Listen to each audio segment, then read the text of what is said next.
তো first of all বলি hello everyone. তো আজকে হচ্ছে আমাদের ভিডিও টপিক হচ্ছে হোয়াট ইজ ফিটনেস।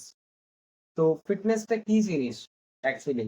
এত যে আমরা দেখি অনলাইনের মধ্যে সবাই জাস্ট খালি নিজে জিমে গিয়ে ওয়েট ট্রেনিং করার পরে সেটাকে দিয়ে জাস্ট খালি একটা ট্যাগলাইন শো করে যে this call fitness, this is call fitness, এটাকে বলে ফিটনেস। তো অ্যাকচুয়াল ফিটনেস জিনিসটা কি? দেখো, এবারে এইটা বলার আগে একটা টপিক ক্লিয়ার করি। ধরো আমি একজন সায়েন্টিস্ট, ওকে? তো আমি একজন সায়েন্টিস্ট।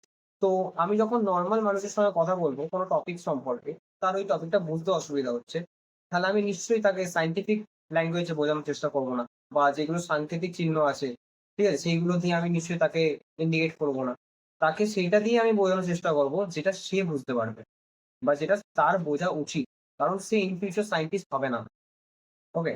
তো তার জন্য তাকে তার ভাষাতে বোঝানো উচিত। তো আজকে আমি ফিটনেসটাকে ঠিক নর্মাল মানুষের যেটা বোঝা উচিত সেই জিনিসটা ডিসক্রাইব করতে এসেছি।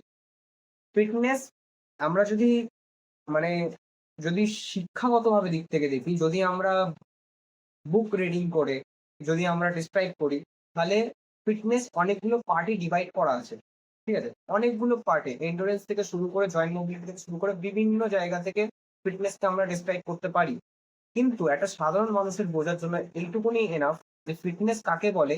এটার মানে হচ্ছে সুস্থ সবল একখানা জীবন, যেখানের মধ্যে রোগ জ্বালা কম থাকবে, মানুষ এগিয়ে থাকবে, সচল থাকবে। একটা মানুষের মন যদি বলে আমি 1 কিলোমিটার দৌড়াতে পারবো, তাহলে সে যেন মন খুলে 1 কিলোমিটারই দৌড়াতে পারে, বা তার বেশি দৌড়াতে পারে। এইটাকে বলে একখানা প্রপার ফিটনেস এর মধ্যে থাকা। এজ যাবে হচ্ছে 70, কিন্তু জয়েন্টের মধ্যে মোবিলিটি থাকবে হচ্ছে 30 বছর বয়সে কি 25 বছর বয়সের একখানা ছেলের মতন বা একখানা মেয়ের মতন। এইটাকে বলে হচ্ছে একখানা প্রপার ফিটনেস। যাতে বয়স হয়ে গেলে লাঠির সাহায্য না পড়ে, যেন দুটো পায়ের মধ্যেও হাঁটাচলা করতে পারি আমরা। এটাকে বলে হচ্ছে একখানা ফিট লাইফ অ্যান্ড স্বাস্থ্যবান লাইফ এটাকে। তো এইটাই হচ্ছে একখানা নর্মাল মানুষের বোঝা উচিত যে এটাকে ফিটনেস বলে। ফিটনেস মানে এটা না যে জিমে গিয়ে আমি 10% অর 15% বডি ফ্যাট নিয়ে ঘুরবো, পার্সেন্টেজ নিয়ে ঘুরবো, ফ্যাট পার্সেন্টেজ নিয়ে আমি যাতায়াত করবো, ফ্লেক্স করবো। এটাকে আমি এটাকে this call not a fitness, okay? এইটা তাহলে অন্য কিছুতে চলে যাচ্ছি, আমরা বডি বিল্ডিং এর মধ্যে আস্তে আস্তে করে ঢুকে যাচ্ছি, যেটা আমি করার জন্য ঢুকি।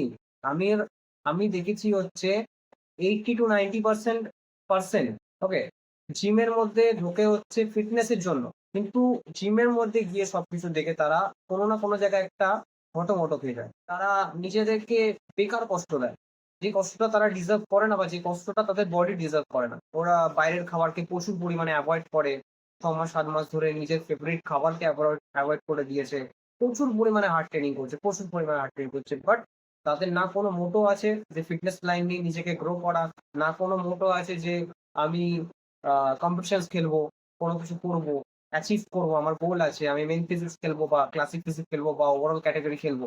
এরকম তাদের কোনো গোল নেই।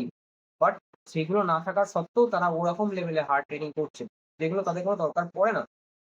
ঠিক এই জিনিসটার মধ্যেই পড়া উচিত। অ্যান্ড এরকম ইনফরমেশনের জন্য আপনি অবশ্যই ফেসবুকে আমাকে ফলো করুন, অ্যান্ড ইনস্টাগ্রামের মধ্যে ফলো করুন, অ্যান্ড এরকম ভিডিও আসতে থাকবে, ওকে?